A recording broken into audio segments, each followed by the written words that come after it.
Yes, I absolutely agree 100%.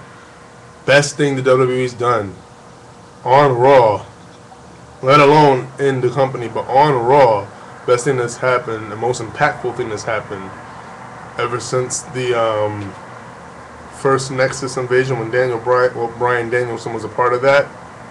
Most impactful thing that's happened since then.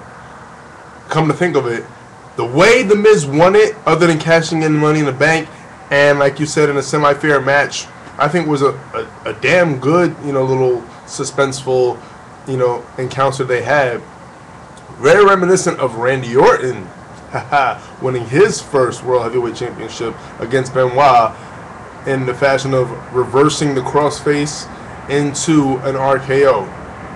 And I had that little worry. I was a little worried when he went for the RKO, and I thought they were going to basically screw Miz out of it, and just have him be the first person to cash in the Money in the Bank and not win the title.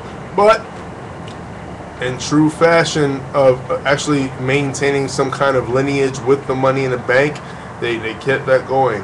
And like you said, to those who say the Miz didn't pay his dues, and for those who are not Miz fans, I was once like you, could not stand the Miz, thought that he was just a waste of space and a waste of a contract, saw nothing in him in the beginning, and then as time went on, with him being a great tag team wrestler, him having great chemistry with Morrison, going on to surpass Morrison, and Morrison I thought was going to get pushed like kind of like a new Shawn Michaels, but maybe in time it could happen.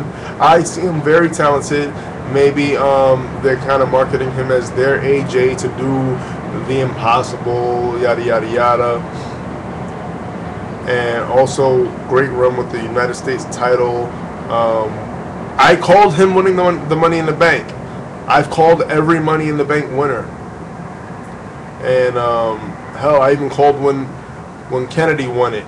I just didn't expect them to panic as soon as he got injured, because I feel that killed his whole WWE push and shot him back into obscurity and mid-card status as soon as that happened.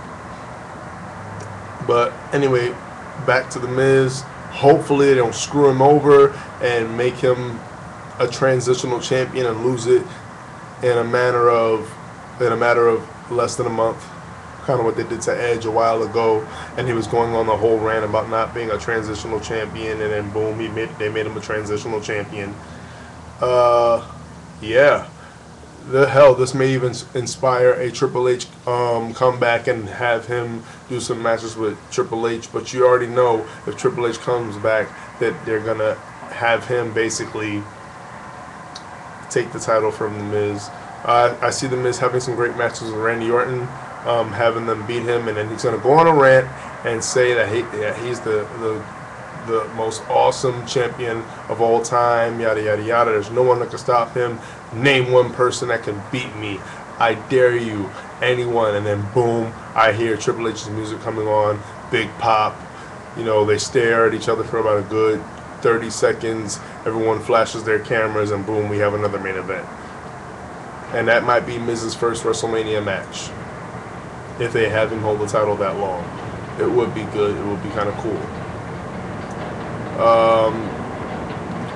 The first video I ever saw from you was commenting on the heel turn of Jeff Hardy, and you giving respect to it, even though I thought you were going to shit on it and not respect it and not like it. But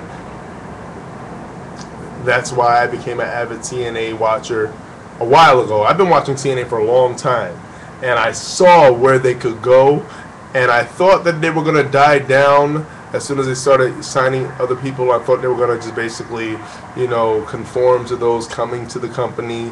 And I like the fact that they still, even though they changed, they remained the same in terms of making new, interesting things happen.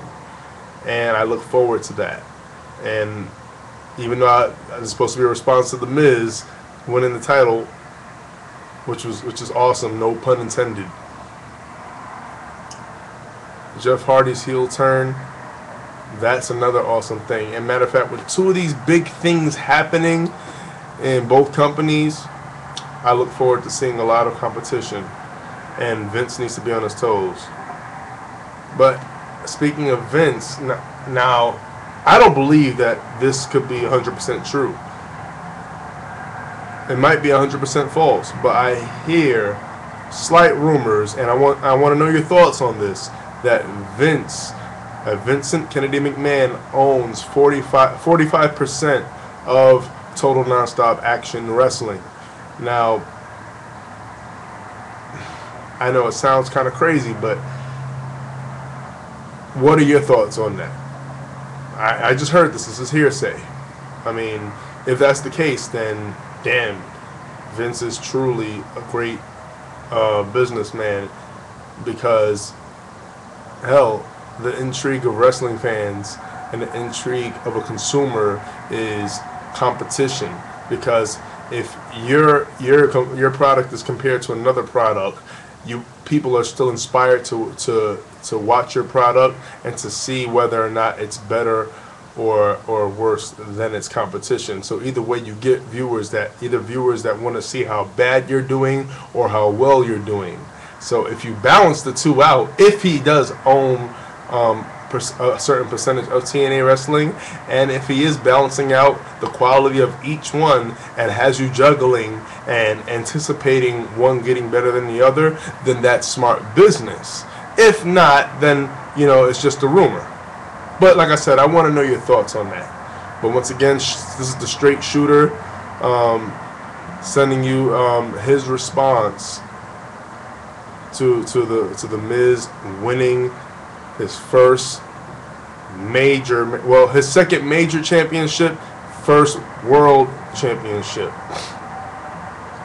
And yeah, I look forward to myself making some videos once again. I haven't made videos in a long time. The last video I made was Could There Be a New Nation, and that was I think that was last year. I don't remember.